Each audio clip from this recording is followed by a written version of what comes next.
Are you struggling to balance your commitments and stress at work with your own personal life? Do you have too much to do on both sides and not enough time in the week? Do you want tools to help you balance your work and life? Then this video is for you.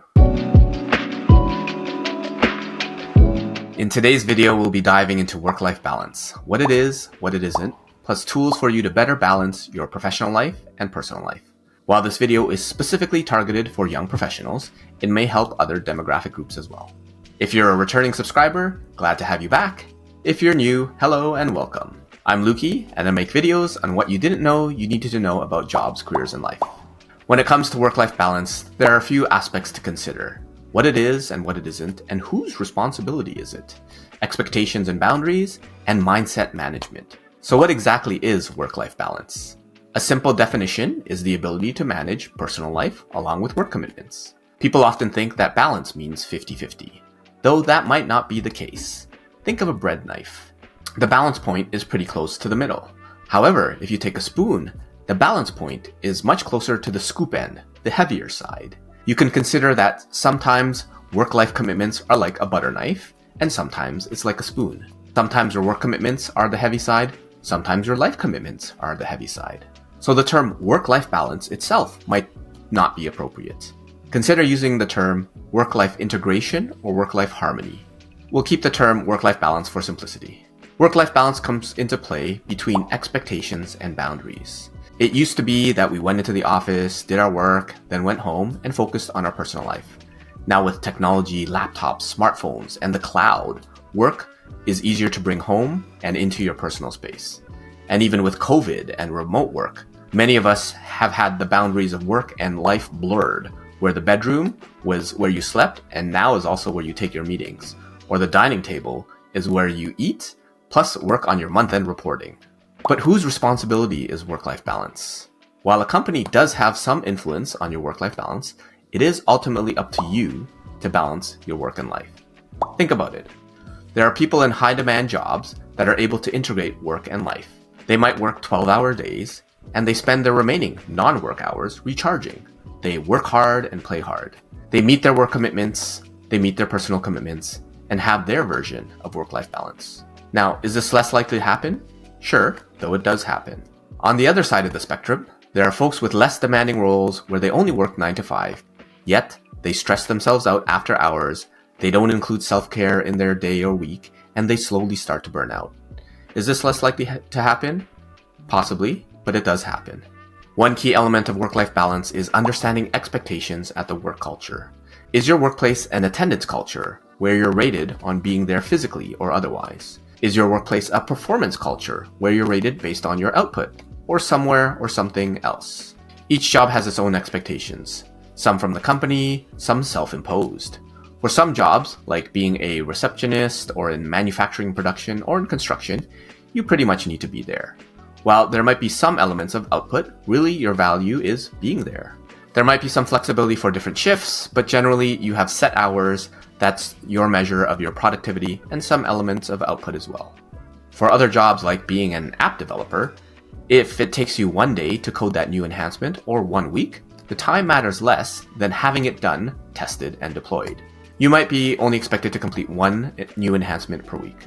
But for those fixed salaries, if you've met your output, working more doesn't necessarily translate to more benefit to you.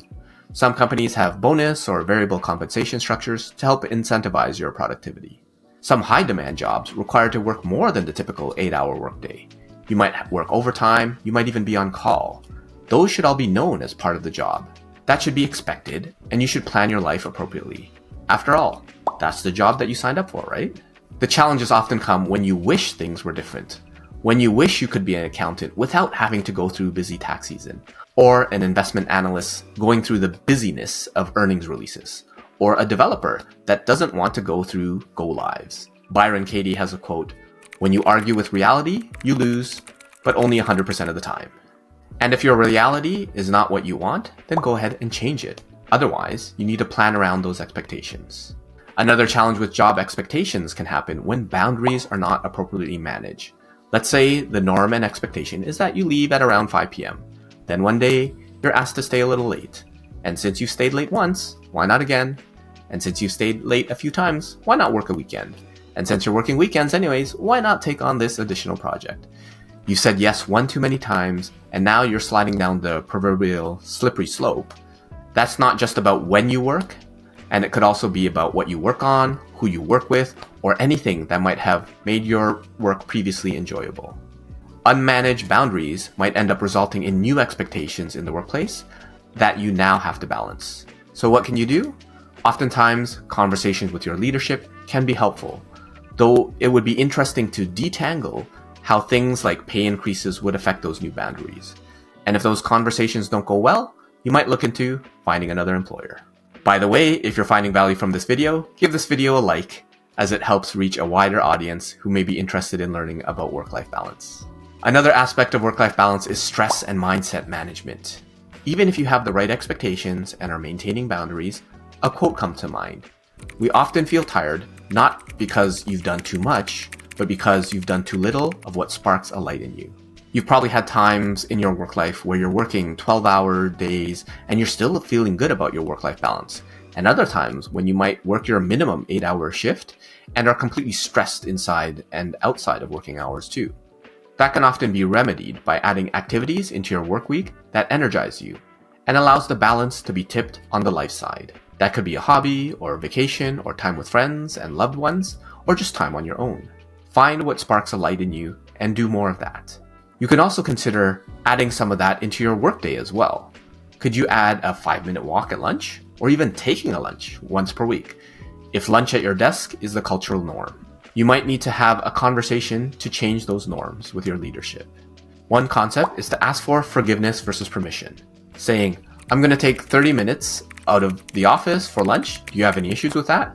Versus, do you think I can take 30 minutes out of the office for lunch? But be sure that you're meeting, if not exceeding, all of your commitments and expectations. How about also doing something like listening to your favorite music while walking to and from meetings, or finding other creative ways to insert flow activity into your day? Keep in mind that learning to manage your mindset is a daily practice. In some work environments, your mindset might be easier to manage than others, and consider leveraging the circumstances to develop your mindset resilience, whether it be by changing perspectives to change your challenges into opportunities, or processing those challenging events to find the learnings that can make you into a better person. And if you really can't sustain this work-life balance, then consider another opportunity that better aligns with your expectations, your boundaries, and your mindset skills. To summarize on how to improve your work-life balance, consider what work-life balance means to you, whether it's a butter knife or a spoon, or work-life integration or work-life harmony. Understand and align on expectations. You might need to have conversations on what areas of balance you need to focus on. And learn to manage your mindset through self-care, processing, or changing perspectives. Best of luck on managing your work-life balance. If you found this video to be helpful, join the Focus Inspired Academy, which is your gym for career confidence. Go deeper into these concepts and apply them through group coaching to help you accelerate your career success. Check the link below in the description box for a free 1-month trial for supporting the channel. Remember to share this video with a friend, and let me know if you have any questions or what you're struggling with in your job search or career, and feel free to connect with me on LinkedIn. Don't forget to subscribe for more tips on jobs, careers, and life. And YouTube recommends that you check out these videos next.